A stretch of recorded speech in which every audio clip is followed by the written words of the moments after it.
Yang terhormat Ibu Fatma SI untuk memaparkan sedikit mengenai sambutan pada siang hari ini. Aku dan Mbak dipersilakan.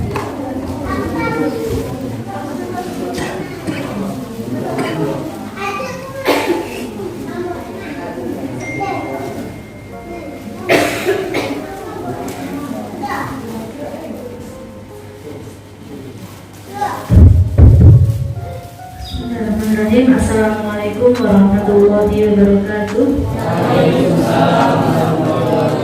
Yang kami hormati Bapak Kiai Haji Abdul Halim selaku pengasuh pondok pesantren Mahkumatul Mubarak.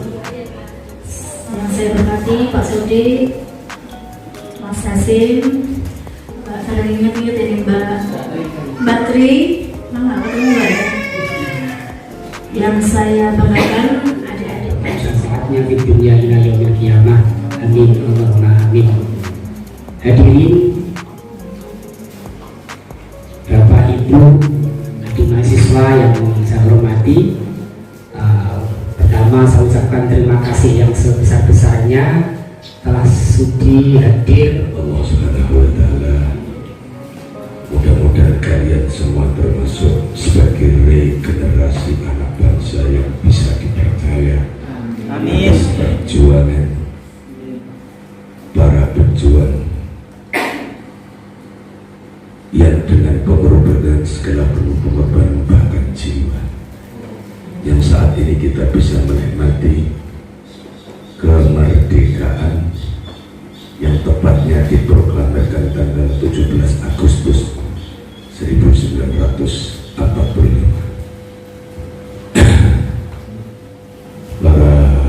Mahasiswa dari IAIN Kudus,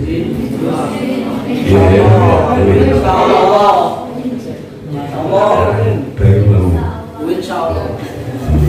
amin ya.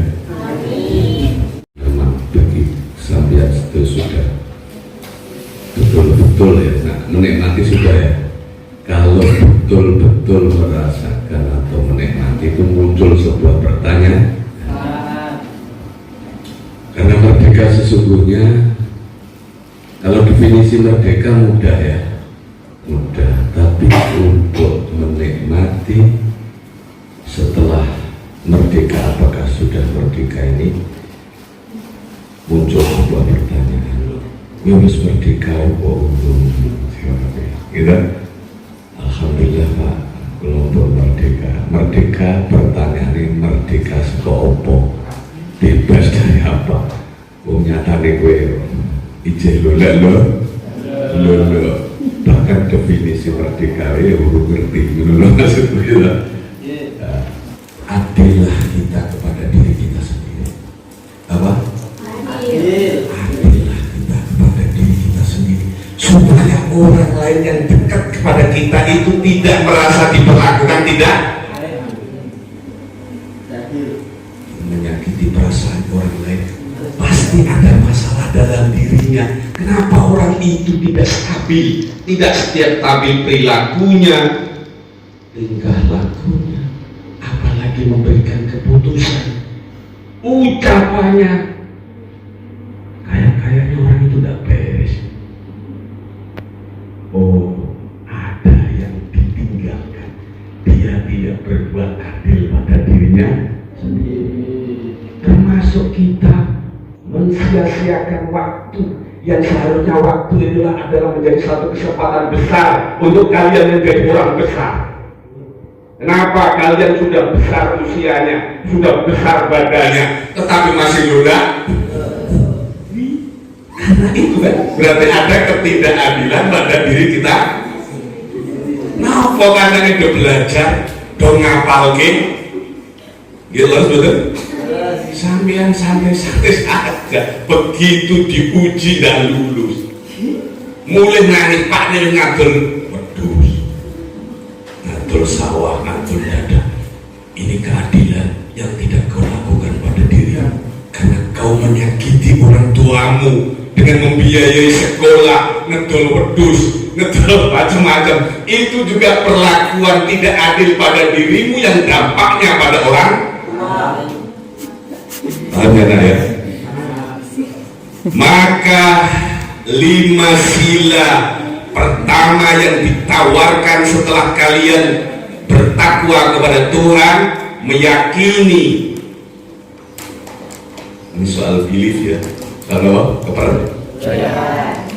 Yang kedua adalah keadilan. Kenapa sosial? Karena diri kita akan tidak bisa lepas dari sosial. Makhluk yang namanya manusia itu sebagai makhluk sosial.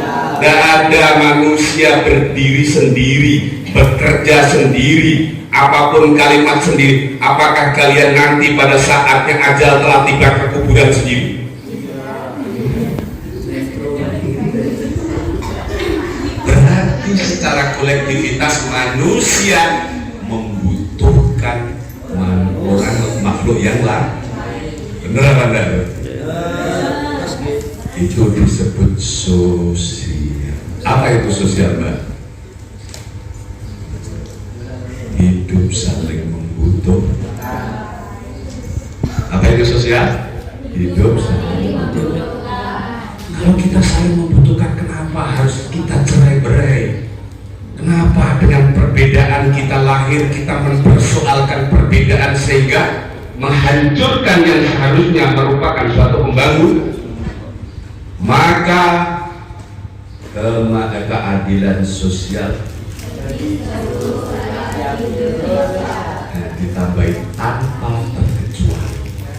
Ya, seluruh itu nak kulun nak santri di mana nih istighraqus sifati wal jinsi, menghabiskan seluruh jenis sifat dan bentuk.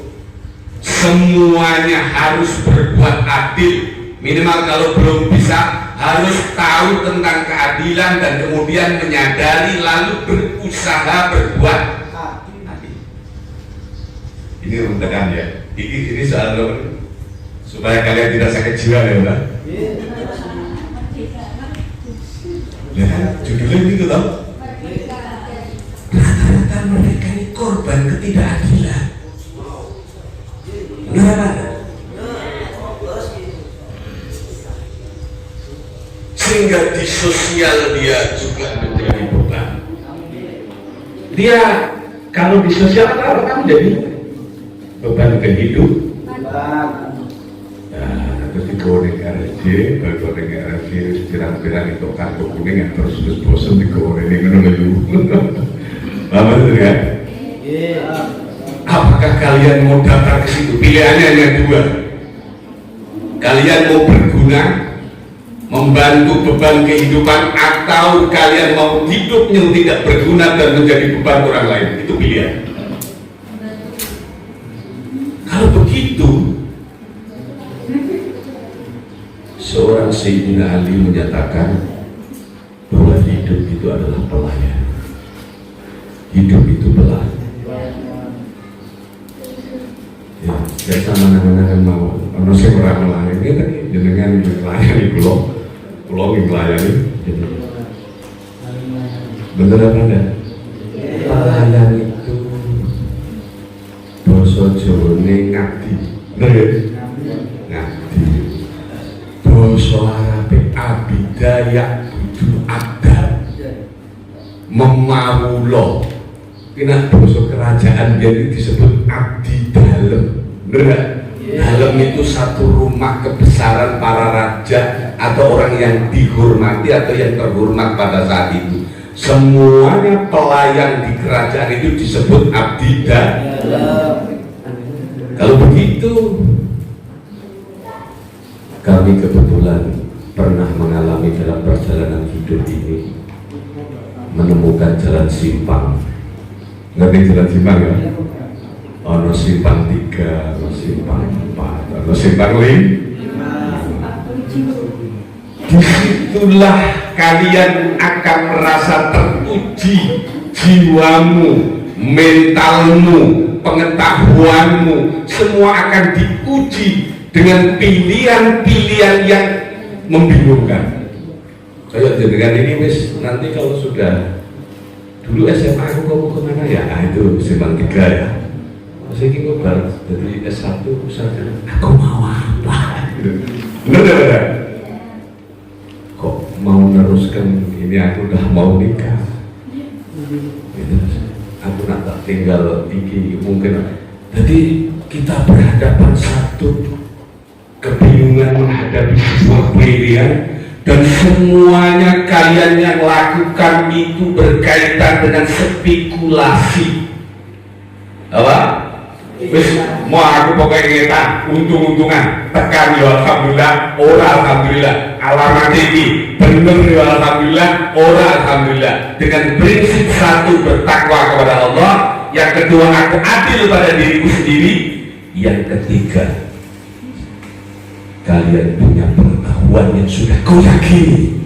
Apa? Pengetahuan yang sudah kau yakini. Alamat ini sebenarnya masa aku salah. Ya mantap ya. Ngetan. Nak mulai yo. Itu pilihan. Kok jebul salah pilihanmu sendiri. Udah karo jodoh, rizki, gitu, nasib. Pak.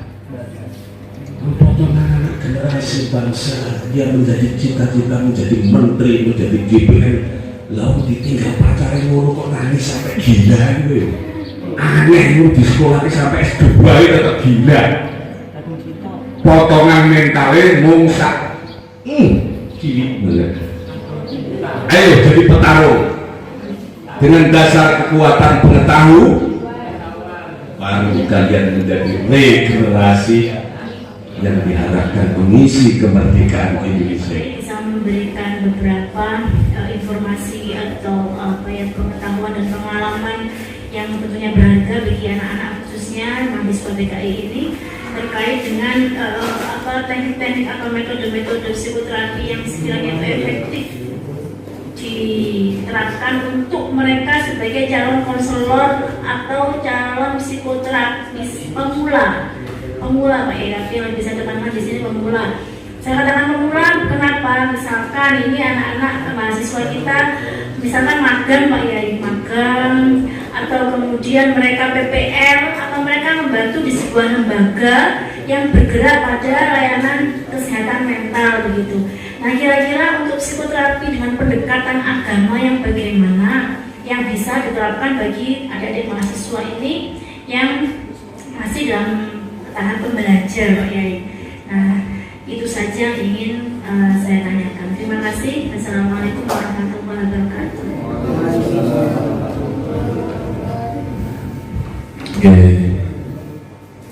Terima kasih Ibu Fatma. Artinya orang sakit jiwa itu latar belakangnya beda-beda. Ada yang awalnya, tapi masalah tekanan itu sama, cuman latar belakangnya beda. Dari karena latar belakang beda-beda, maka sistem terapi untuk dijadikan pendekatan rehabilitasi itu juga beda-beda. Dan itu juga dibagi lagi menjadi dua ada yang memang faktor mistis ini yang jarang kadang dibuka di ilmu pengetahuan, karena memang kalau ditelusuri kurang logis. Ada yang memang faktor beban pikiran atau pemaksaan pikiran yang melampaui standar batasannya. Untuk itu di BRS Maunatul Mubarak ada yang latar belakang narkoba juga ada, ya. Tapi yang latar belakang narkoba lebih ke penekanan pendekatan biologis, kayak direkom supaya dia banyak bergerak, supaya terjadi detoksifikasi secara siasah, mengeluarkan toksin atau racun dari penyalahgunaan obat atau psikotropika maupun narkoba. Itu membantu, meski hanya bisa mengangkat tapi tidak bisa 100%. Mungkin yang biasanya pakai obat penenang di sini tidak, karena racunnya justru di keluarga. Itu yang pendekatan biologis untuk pasien yang korban narkoba atau psikotropika yang kemudian masuk kategori jiwa. Ada yang karena beban pikiran berlebihan seperti dikecewakan,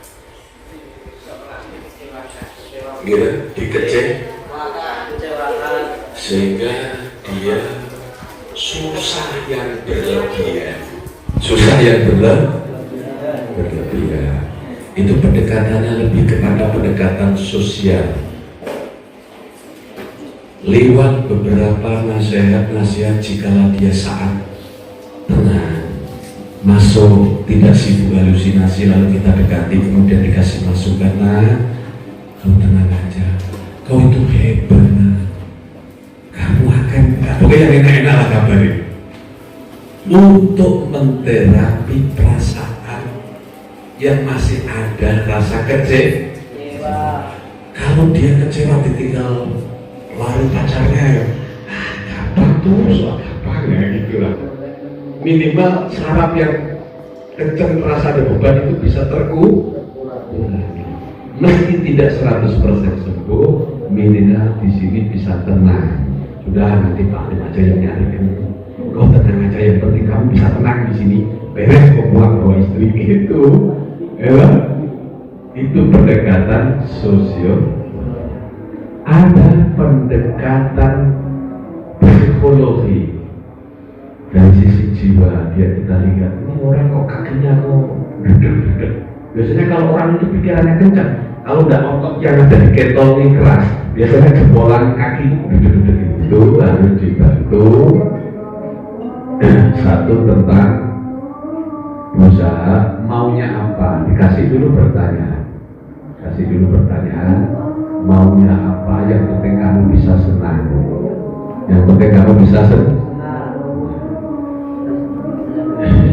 singkat aja ya. Kemudian pendekatan spiritual, ini yang dominasi di BRS Maunatul Mubarak itu spiritual.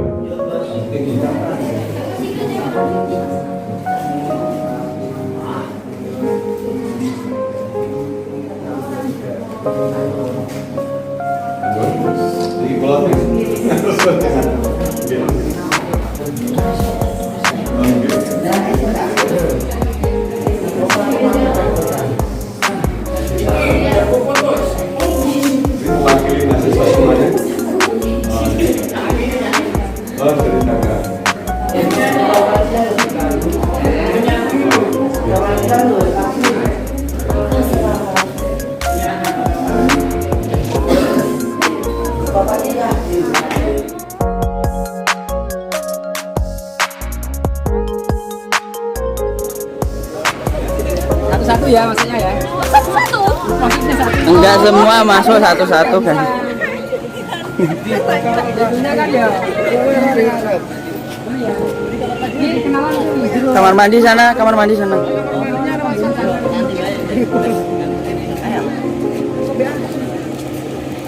Akhirnya jaga. Pengen lama, udahnya pengen lama. Pegang.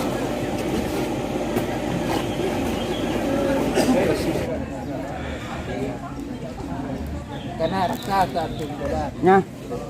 Nih. Bagi rokok.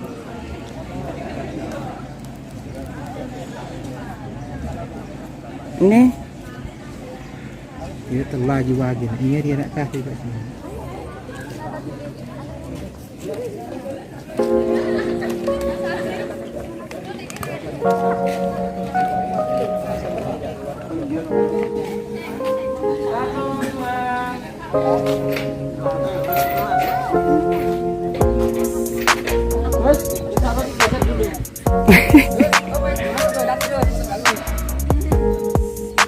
Ya kamera 1 2.